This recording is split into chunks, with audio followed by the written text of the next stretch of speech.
Estamos de volta com Marco Zero, onde tudo começa.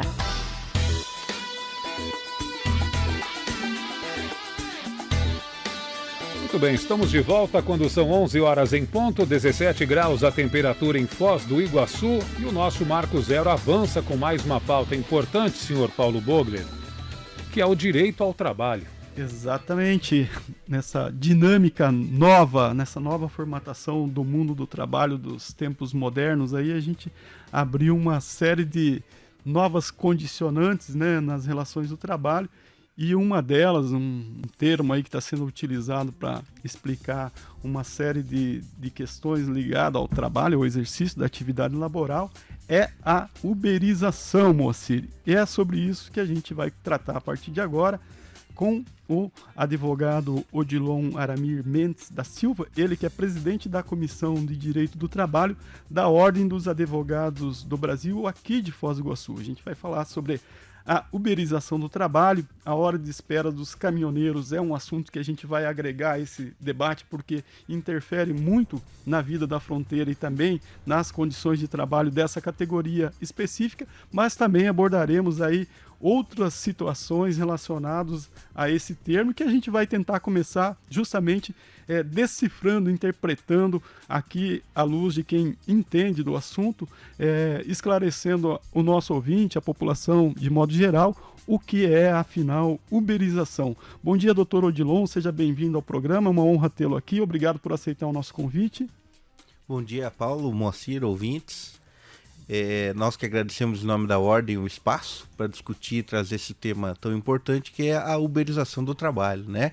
É uma modalidade que não é nova, mas que vem se assentando cada vez mais no nosso modelo de sociedade e que cada vez mais trabalhadores estão tocando e mais consumidores estão acessando essas plataformas no seu dia a dia. Doutor Odilon, dá para dizer que a uberização é um novo modelo de trabalho? Como caracterizar a uberização no trabalho? O que define esse conceito, por favor? O conceito de uberização do trabalho, né, ele vem do inglês a gig economy, que significa economia de bicos, tá? E ele funciona de modo que os trabalhadores acabam se vinculando voluntariamente a plataformas que têm poucas regras de ingresso, digamos assim. Preenchidos aqueles pré-requisitos, né, o trabalhador já está habilitado a exercer ou prestar o seu serviço para o consumidor que ele liga os interesses, né? A plataforma ela pode tanto intermediar os serviços como dirigir a prestação de trabalho. Então, existem plataformas que apenas conectam o interesse do usuário, né, aquela necessidade, com a disponibilidade do prestador de serviço, né? É o que a gente chama de plataforma de intermediação. E existem também as plataformas que dirigem plenamente a prestação de serviço, tá? Que aí eu cito como um exemplo clássico aqui, a mais conhecida, que é a Uber, né? A Uber, ela domina o valor, o trecho, a corrida, e o motorista, ele tem a faculdade de aceitar ou não aquela corrida, né? Então a Uber quem dirige toda a prestação do trabalho, dominam algoritmos, a variação dinâmica de preços, né? Se está chovendo pode aumentar o valor, se tem a demanda maior ela faz um preço dinâmico, então é uma plataforma que de fato dirige a prestação de serviço. É isso que basicamente diferencia as plataformas, né? E com relação aos trabalhadores, eles se vinculam e prestam serviço assumindo, até eu diria de certo modo, os riscos do trabalho. Esse modelo está presente em quais outros segmentos do mundo do trabalho?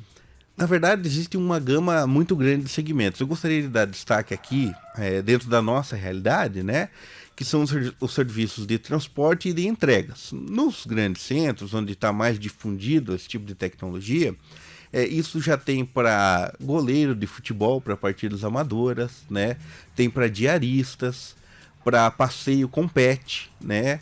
Então, existem uma série de serviços aí que às vezes a gente não imagina que possa existir, mas que já está ligado à plataforma, tanto como prestação plena de serviços, como intermediação. Hoje nós tivemos recentemente no país uma flexibilização grande, né, da legislação trabalhista, some-se a isso desemprego, remuneração, ou remuneração justa, trabalho decente, etc, etc. Então, muitas vezes, né, quando uma plataforma como essa convida o trabalhador a aderir a esse formato, né, parece até ser uma solução a princípio, né? Você tem um carro, você coloca esse carro com algumas facilidades, claro, garantidas exigências mínimas, mas, né, são relações diretas com a empresa responsável pelo aplicativo. Você começa a trabalhar e até com um aceno de que você vai ser o dono do seu próprio tempo, você fará a remuneração que pretende receber, etc, etc. Então eu gostaria que o senhor colocasse quais são os prós e contras desse formato de trabalho. A gente precisa contextualizar que houve um grande crescimento dessa modalidade de trabalho em decorrência do que a gente viveu na pandemia de Covid-19. Então ela acabou acelerando essa migração de forma que muitas atividades foram efetivamente prejudicadas pelo fechamento, né? E aí os trabalhadores se viram sem opção para sustentar suas famílias e ter rendas e acabaram migrando para esse tipo de plataforma, né? Eu acredito que existem as vantagens e desvantagens e cada trabalhador deve pontuar isso de acordo com seus interesses. Tá? A principal vantagem, eu diria, que de fato é a autonomia do trabalhador, né? Ele não está vinculado a bater o ponto nesse sentido, mas assim, a desvantagem eu acredito que hoje é a falta de conscientização de muitos trabalhadores para as garantias sociais e previdenciárias, né? E a precarização que isso acaba inevitavelmente gerando em alguns casos, né? E eu cito assim uma preocupação especial que a comunidade jurídica tem, né? No caso, por exemplo, de aplicativos que motociclistas exercem as suas atividades, e isso gera um grande número de acidentes, muitas incapacidades, e não há uma cultura das plataformas e dos prestadores de serviços em assegurar os seus direitos sociais, em contribuir para o INSS, por exemplo, como modo autônomo. E se esse trabalhador, que muitas vezes é o único alicerce financeiro da casa, sofre as consequências de um acidente, a família acaba perecendo e muitas vezes as sequelas são para o resto da vida, e ele acaba se tornando, digamos assim, um dependente do Estado, né? E muitas dessas vezes ele não está previdenciariamente assegurado.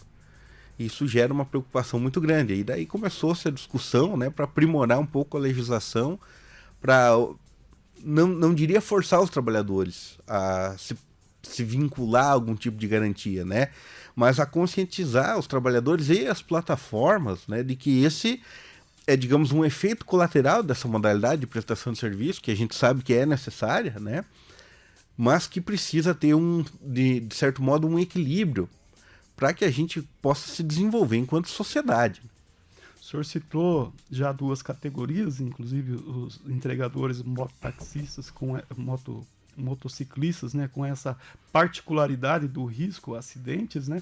E me parece que o trabalhador é a parte frágil nessa relação sempre. Então, como que ele pode se assegurar de alguns direitos, garantir aí o seu lugar ao sol, sobreviver dentro desse modelo de trabalho, para usar um termo que o senhor citou, muito precarizado? Bom, o trabalhador, primeiro nós precisamos de uma cultura no Brasil de administração e diminuição de risco, né? Não existe hoje uma lei específica para trabalhador vinculado a aplicativo, né? Mas nós temos a contribuição obrigatória para todo tipo de modalidade de trabalho, né? Contribuição previdenciária. Então, esses trabalhadores, eles são considerados contribuintes facultativos, né? Então, eles precisam ter a autoconsciência de reservar pelo menos uma contribuição mínima ou contratação de um seguro privado de risco de acidentes, de cobertura de despesa médica, né? Para que ele possa ter uma segurança maior e olhe no horizonte da sua família e de uma certa estabilidade, mesmo que temporária, enquanto ele estiver em recuperação, porque é um risco efetivo. E aí eu vou um pouco além, né? Eu vou um pouco além do motorista, do mototaxista, do motofretista, e a gente vê que o Uber está sujeito a acidentes de grande monta também, né? O trabalhador, ele ainda para prestar seu serviço, no caso, por exemplo, de um aplicativo de diaristas, goleiros, professores, eles ainda precisam se deslocar para prestar o serviço e fornecerem os materiais, né? Os equipamentos. Então ele está sujeito a um acidente no trajeto, ele está sujeito a um assalto e perdeu o seu próprio capital, que muitas vezes é um notebook, um telefone, e que são equipamentos que já demandam certo tempo de trabalho para sua aquisição, né? Então, tudo isso precisa ser sopesado pelo trabalhador. Que quem tem a carteira assinada tem uma proteção legal muito mais efetiva, muito maior com relação ao acidente de trabalho, acidente de trajeto, incapacidade temporária, né, que é o nosso antigo auxílio-doença. Então é necessário que se difunda essa cultura. Além disso tudo que o senhor tem enumerado, que são desafios, problemas bastante grandes aí a serem enfrentados por essas categorias profissionais, me parece que, diferentemente de outros setores mais tradicionais de trabalhadores, que encontram uma organização já histórica, sindicato, associações, né, que são capazes de estabelecer uma pauta coletiva, né, para melhorar as condições de trabalho, esses segmentos não encontram isso, pelo menos não é uma realidade aqui em Foz do Iguaçu. Isso é um agravante nessa relação com as empresas, doutor? No início do surgimento dos aplicativos, até entendo que era. Até no último mês de março, a Associação Nacional dos Magistrados do Trabalho aprovou um enunciado que dispensa o registro das entidades de classe e as equipara a sindicato, né? Então, existe uma evolução da representatividade dos trabalhadores por aplicativo. Facilitou. De fato, hoje se enxerga que as associações têm a legitimidade para representar essa categoria, né? E as associações, elas vêm nas principais pautas das associações, melhores condições de remuneração, uma divisão mais justa, uma previsibilidade do trabalho, né? Porque do início da implantação dos aplicativos, Paulo e ouvintes, os ganhos dos trabalhadores diminuíram muito, e isso é dado estatístico, né? Qualquer um que possa assistir aí, eu cito o documentário A Gig Economy, a economia digital, do cineasta Carlos Juliano, que é também colunista do UOL. Ele relata e retrata que os motoristas, no início de 2016 até 2018, que é quando os aplicativos começaram aquela onda de implantação, gerava-se uma renda muito maior e hoje precisa trabalhar praticamente o dobro do que se trabalhava antes para atingir a mesma receita, né? Então, a partir do momento que o aplicativo ele está bem difundido, ele também começa a inverter um pouco a lógica de ganhos em favor do aplicativo. E essas entidades vêm reivindicando cada vez mais uma divisão mais equalitária e uma previsibilidade, ou seja, eles começam a entender o algoritmo, né? E começam a querer ter mais acesso a dados e informações para poder, digamos, ter uma previsibilidade de remuneração. Um fato que até nos chama a atenção é que muitas dessas entidades que representam a classe não demandam um vínculo de emprego, né? Existem posições conflitantes no nosso judiciário acerca dessas situações, e essas classes, inclusive, até a gente nota que tem a preferência por não ter o vínculo de emprego formalizado, mas não é uma unanimidade. Entendo. Em relação aí, o senhor citou o judiciário, há uma posição predominante no judiciário brasileiro em relação a não garantir esse vínculo empregatício em situações aí, entendidas, caracterizadas como uberização do trabalho, ou seja, é uma tendência dos juízes darem esse entendimento? Olha, Paulo e ouvintes, é muito importante a gente tocar nesse assunto, porque a grande maioria do judiciário entende que não há vínculo, né? Isso eu diria que praticamente 85% das decisões são nesse sentido. Porém, a gente não pode deixar de jogar luz nesses outros 15%. Por quê? Porque as características do vínculo de emprego, que estão lá nos artigos 2º e 3º da CLT, né, que é habitualidade, pessoalidade, subordinação, dependência econômica, em alguns casos desses trabalhadores de aplicativo, e aí eu cito exclusivamente das plataformas que dirigem a prestação do trabalho, né, elas acabam sendo presentes. Eu vou citar um exemplo só. Então, existe aquele motorista de Uber que faz uma corrida ou outra, aquele trabalho muito esporádico. Nesse caso, e que é o que a maioria da justiça entende, não vai haver o vínculo de emprego. Mas existem situações tais em que o motorista ele faz de segunda a sexta, das 8 às 8, durante 3, 4 ou 5 anos, uma jornada fixa. Aquela é a única fonte de renda e remuneração dele. E aí a justiça vem entendendo que nesses casos é possível se reconhecer o vínculo, e aí todos os direitos sociais, 13º, férias, FGTS, acaba atraindo esse ônus em favor do trabalhador e em desfavor da empresa do aplicativo. E até gostaria de enaltecer nesse sentido, por favor, que A Uber, né, que é uma plataforma mundial, ela tem no seu portfólio de riscos dos investidores da Bolsa de Nova York que um dos riscos do negócio é justamente que direitos sociais trabalhistas sejam reconhecidos aos motoristas vinculados à plataforma. Muito bem. Recentemente a gente teve manifestações, decisões aí do Supremo Tribunal Federal nesse meio jurídico trabalhista aí, que envolve esse debate que a gente está fazendo aqui, inclusive relacionado aí ao tempo de espera, o tempo de espera que é a hora trabalhada do motorista. Como é que isso fica na prática e como que se relaciona esse assunto, essa decisão do Supremo Tribunal Federal, com o que nós temos tratado aqui de uberização do trabalho, doutor Odilon? É uma classe, a classe dos motoristas é uma classe fundamental para a nossa sociedade, sabe, Paulo? Então, até inclusive gostaria de registrar as minhas homenagens aqui aos motoristas que nos ouvem aí na boleia, porque assim, o Brasil, ele não está sobre trilhos, ele está sobre rodas, né? É o principal modal nosso e tem uma gama de trabalhadores muito grande que muitas vezes trabalham dia e noite, né? Sejam os motoristas autônomos, sejam aqueles vinculados a transportadores. E uma lei de 2015, tá? Que é a Lei 13.103 de 2015, de certo modo, criou uma categorização desses profissionais que trabalham na estrada, prejudicando-os, tá? Em prol da liberdade econômica. Então, medidas foram ajuizadas no STF, e o STF mexeu em 11 pontos dessa lei dos motoristas, tá? Declarou inconstitucionalidade. Então, ele vetou o aval para dirigir o período de descanso dos motoristas, bem como a coincidência do descanso com a parada obrigatória na condução do veículo. O que é isso? É um intervalo interjornada, tá? Então, diferentemente dos trabalhadores comuns, o motorista ele poderia ter um intervalo interjornada de um dia para o outro reduzido de menos de 11 horas. O STF entendeu que isso não é constitucional, ou seja, isso deixou de ser legal e agora os motoristas de hora em diante precisam obrigatoriamente, entre um dia de trabalho e outro, respeitar o intervalo interjornada. Tá? Outro ponto é o de descanso. Tem a ver com desculpa interromper, tem a ver com a saúde do trabalhador, inclusive, né? Ele não ter um tempo de repouso suficiente, né? Para voltar à direção, isso pode incorrer em problemas pessoais, na própria saúde e também o trânsito de um modo geral. Perfeito, Paulo. Tanto visando, né, com que o caminhoneiro tenha a sua saúde equiparada aos trabalhadores em geral e também visando a segurança no trânsito, né? Porque a gente sabe que nesse mesmo julgamento o STF validou o exame toxicológico, né? Então ele é legal.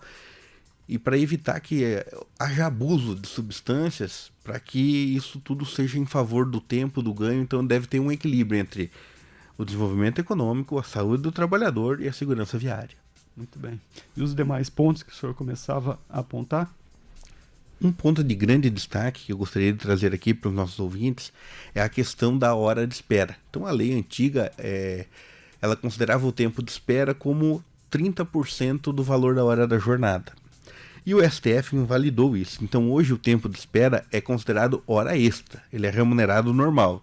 Tanto o tempo de fila como o tempo de carga, descarga, hoje não é mais 30% da hora. E isso é considerado hoje como trabalho efetivo, gera hora extras, adicional noturno, reflexo em férias, FGTS, 13º, rescisão, etc. Então esse foi um benefício, digamos assim, que o STF trouxe para o trabalhador, e que, de certo modo, né, todos nós teremos de arcar. Por quê?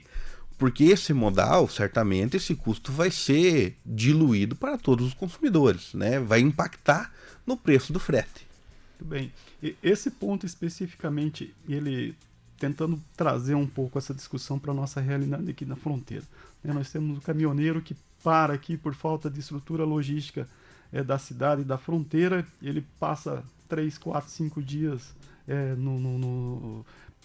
parado na BR, espera da sua liberação aí pela estação aduaneira. Tem um movimento reivindicatório no Paraguai ou no Brasil, ele novamente é submetido aí a tempos de espera. Essa situação que o Supremo Tribunal Federal acaba de reconhecer e legitimar, interfere de alguma maneira nesses trabalhadores que passam aqui na nossa fronteira, que são submetidos a esse tipo de espera? Com certeza, Paula. Hoje o tempo de espera ele é considerado hora normal, jornada normal, como se dirigindo estivesse. Parou, está recebendo. Sim, ele enquanto tiver em fila, tiver em pátio, carga e descarga, é como se fosse tempo efetivo de trabalho. Isso para aqueles que são que mantêm vínculo empregatício, ou seja, tem carteira registrada, né? Isso, para o trabalhador com vínculo de emprego, né? Essas outras decisões, né, o senhor mencionou aí que são 11 pontos principais aí decididos pelo Supremo Tribunal Federal. Algum deles impacta o trabalhador ou caminhoneiro autônomo, aquele que não tem essa garantia da seguridade do trabalho? Chega a impactar do ponto de vista que ele vai concorrer com esses trabalhadores que têm essa estabilidade, né? Então a gente pode ser que veja uma dinâmica diferente no mercado, né? Porque o trabalhador autônomo, ele assume todo o risco do caminhão, a manutenção, que é o que não ocorre com o motorista empregado, né? Aí talvez ele comece a fazer contas, ver se compensa para ele ou não essa modalidade de trabalho.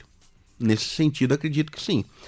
Um outro ponto que eu gostaria de aproveitar e destacar, falando agora um pouquinho dos motoristas de ônibus, né, que também às vezes fazem longos trajetos com a responsabilidade de um coletivo de vidas, né? O STF mexeu um pouquinho na questão do descanso em viagem, tá? Para viagens longas, com duração superior a 7 dias, o repouso semanal será de 24 horas por semana ou fração trabalhada, sem prejuízo desse repouso de 11 horas, somado a 35 horas de descanso, tá? Então antes a lei permitia, né, que o motorista usufruísse desse período no retorno da empresa ou residência. O Supremo entendeu então que isso não é válido, tá? Outro ponto bastante interessante é que o descanso com o veículo em movimento antes era computado como descanso efetivo, hoje não mais. O descanso só é válido com o veículo parado ou em alojamento. Isso é muito importante para os motoristas de ônibus.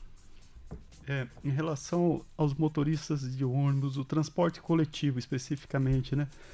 Não lhe parece contraditório um motorista? Antigamente você entrava nos ônibus, naqueles ônibus mais antigos de outras empresas, tinha até uma frase, uma recomendação, né? Fale ao motorista somente o indispensável, ou seja, para você não tirar a atenção dele. Hoje você entra num ônibus e ele faz o troco e dirige. Não há uma contradição nisso?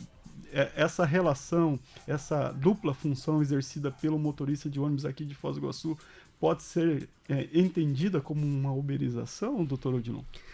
A questão da uberização está mais ligada à modalidade com que o trabalho é formalizado, né? Então aqui em Foz do Iguaçu, no transporte coletivo urbano, é bom frisar, exato, né? Os trabalhadores são vinculados à empresa por carteira assinada. Então não existe uma plataforma disponibilizada para alguém se candidatar a ser motorista. E nessa questão do transporte coletivo urbano, é exigido uma especialização do trabalhador, né? Ele tem que ter cursos específicos para essa modalidade. E voltando um pouco no acúmulo de funções ali de motorista e cobrador, isso já está pacificado na justiça de que é legal, né? A despeito de que também hoje o STF ele vem dando mais poder para a convenção coletiva, para as negociações entre os sindicatos e as empresas. Então, hoje, se tiver uma disposição nesse sentido na convenção coletiva, já é plenamente válido e legal. Se tiver pactuado, no caso, o sindicato que representa a categoria aqui de Foz do Iguaçu com as empresas de ônibus, com os responsáveis pelo... Hoje é uma empresa, antigamente era um consórcio, né? Isso, o entendimento do STF hoje já consolidado é de que a convenção coletiva, ela sobrepõe-se inclusive à lei, né? Existem alguns pontos que a convenção coletiva não pode tocar, que são os direitos fundamentais dos trabalhadores, mas tudo aquilo diverso disso é considerado plenamente legal, desde que é abrangido na convenção coletiva. Inclusive, eu quero dar destaque aqui, Paulo, se você me permite, a contribuição sindical, que o STF julgou no último ano a sua licitude, tá? Desde que fixado na convenção coletiva. Então, eu chamo a atenção aqui dos trabalhadores e dos empregadores e os nossos colegas contabilistas de que é bem provável que os sindicatos vão inserir em suas convenções coletivas o retorno dessa cobrança. Muito bem. Doutor Odilon, o senhor mencionou algumas categorias que são muito visíveis e presentes no nosso dia a dia aqui em Foz do Iguaçu. Trouxe outros exemplos de outras realidades, né, principalmente em grandes cidades, como, né, contratação de goleiro por aplicativo.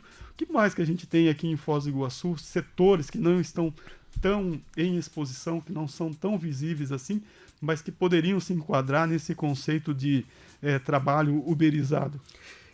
Na nossa região aqui, como o turismo é muito difundido, eu acho que existe um espaço para crescimento na modalidade de guias de turismo, guias de compras, né, que é uma demanda alta, né, da nossa região aqui. E estamos bem difundidos com transporte por aplicativos, temos mais de 4 plataformas, né, aqui em Foz do Iguaçu. Plataformas de entrega de alimentos e em geral, né? Temos também mais do que 2 plataformas em Foz do Iguaçu.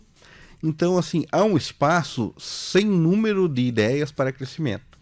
O que a comunidade jurídica se preocupa é trazer estabilidade para que o investidor tenha segurança, né? Faça a sua plataforma próspera, ao mesmo tempo em que o trabalhador desenvolva a sua atividade, receba a sua renda, mas com garantias sociais mínimas, né? Então é isso que a comunidade jurídica olha hoje, à espera do STF dar a palavra final sobre essa questão no meio jurídico. Muito bem. O senhor, como presidente da Comissão de Direito do Trabalho da OAB aqui de Foz do Iguaçu, esse é um assunto aí que toma muita pauta da comissão, vocês têm acompanhado. De que maneira que o senhor mencionou aqui antes da entrevista que o senhor tem buscado informações, participado de encontros em nível nacional e trazido essas informações, compartilhado com os colegas aí, operadores do direito. E o que mais a comissão está atenta ou outras pautas que preocupam ou possam preocupar a Comissão do Direito do Trabalho da OAB aqui de Foz do Iguaçu? Bom, a nossa comissão ela é um órgão consultivo da diretoria da OAB de Foz do Iguaçu. Então, enquanto comissão, a gente atua para atender os anseios da classe dos advogados e aproximar os diálogos com a Justiça do Trabalho, tanto através da presidência do TRT, né, que a desembargadora Ana Zaina, inclusive, no último mês, ela foi reconhecida como cidadã honorária da nossa cidade, né? Como com a Corregedoria da Justiça, para pontuar, melhorar alguns pontos. Aqui a própria administração do foro e os servidores, né? Então, a gente atende às demandas dos advogados com propostas e itens específicos, algumas dúvidas, né? Atua para trazer o conhecimento para a classe, para que isso seja difundido, porque uma advocacia melhor, mais aprimorada, é um jurisdicionado melhor atendido, né? Porque quem leva a queixa da injustiça para a decisão é o advogado. Ele é o primeiro juiz da causa, né? Então nós precisamos preparar a nossa classe, e nisso nós disponibilizamos workshops, cursos, palestras e materiais para que ela atue de forma assertiva, né? E hoje não há mais espaço para aventura jurídica no Justiça do Trabalho, Paulo, isso eu posso garantir para você. E eu tenho visto aqui a grande maioria da nossa classe muito comprometida em se aperfeiçoar, em estudar e estar em linha com o que tem de mais moderno no estudo do direito do trabalho. Isso é decisivo na hora que o trabalhador, esse mesmo submetido a uma situação de uberização, busque, né, um aconselhamento, a princípio, de um advogado. Esse advogado bem apetrechado pode bem instruir esse trabalhador, inclusive sendo decisivo no andamento ou não desse procedimento, né, doutor? Com certeza, e eu digo com muito orgulho que Foz do Iguaçu tem excelentes advogados e advogadas, tá? Profissionais, tanto os mais antigos quanto os mais novos, todos participam da comissão e dos cursos. A nossa comissão, modéstia à parte, né, tem alguns trabalhos que foram destaque na OAB de Curitiba e alguns métodos que foram inclusive exportados para outras comissões do Paraná. E esse know-how foi muito importante porque eu sempre digo que a joia da comissão são os seus membros. E nós temos mais de 40 membros, é uma das comissões mais floridas da OAB de Foz do Iguaçu. E todos vêm contribuindo para esse grande desenvolvimento da classe. E aí eu destaco alguns materiais que nós já fizemos. Por exemplo, cartilha da petição inicial para jovens advogados que querem militar na Justiça do Trabalho. Cartilha dos convênios que a Justiça tem disponível, porque isso não está na lei, na faculdade não se ensina. Então, para aprimorar a efetividade da Justiça, que é o que? Que é o receber o seu crédito, a gente contou com a colaboração do Dr. Clóvis Grapeja, que tinha recém se aposentado da Justiça do Trabalho. A doutora Regiana, que é uma outra advogada aqui, destaque nossa, contribuiu para a gente formular essa cartilha. Então, são materiais inéditos, tá? É um legado que a gente está deixando, além de todo um diagnóstico que nós fizemos com a classe, quando nós assumimos a comissão, para saber quais eram as necessidades e anseios para a gente direcionar a nossa atuação. Então, o cidadão de Foz do Iguaçu pode ficar muito tranquilo que Foz do Iguaçu tem excelentes profissionais de vanguarda nessa área. Muito bem, esses conteúdos produzidos estão à disposição lá no site da OAB de Foz, é só baixar gratuitamente, o acesso é simplificado.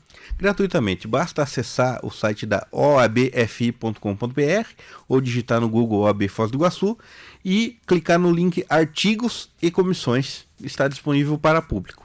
Muito bem, doutor Odilon, a gente agradece muito essa troca de informações, todos esses esclarecimentos e novidades que o senhor traz do mundo do trabalho, e especificamente sobre a uberização, e é um assunto que se desdobra, que rende, então a gente continua, quem sabe em outras oportunidades aí, explorando mais esse assunto, trazendo mais informações aí para garantir, como o senhor colocou, o exercício dessas atividades, mas também garantindo aí a segurança e o direito dos trabalhadores. Muito obrigado, tenha um bom dia. Obrigado, Paulo, obrigado, Moacir, um bom dia, bom final de semana, deixo a nossa comissão à disposição. Igualmente, sucesso aí no trabalho. Então tá aí, Moacir, a gente conversou com o Dr. Odilon Aramis da Silva, ele que é o presidente da Comissão de Direito do Trabalho da Ordem dos Advogados do Brasil aqui de Foz do Iguaçu, a subseção que tem, inclusive, aí uma agenda bem cheia, a gente tem acompanhado com bastante atividades desenvolvidas aí nos últimos anos e que nos trouxe aqui esse tema importantíssimo e que também está presente no dia a dia da cidade aí, que tem a ver com os trabalhadores nessas situações de vínculos, de relações trabalhistas ligadas às plataformas, né, os aplicativos, esses serviços que são mediados por empresas que muitas vezes, né, são multinacionais, no caso principalmente dos transportes, aí que a gente não vê a presença delas, mas que elas ordenam aí uma série de serviços que a gente consome diariamente e que são executados, realizados por trabalhadores. Marco Zero, onde tudo começa.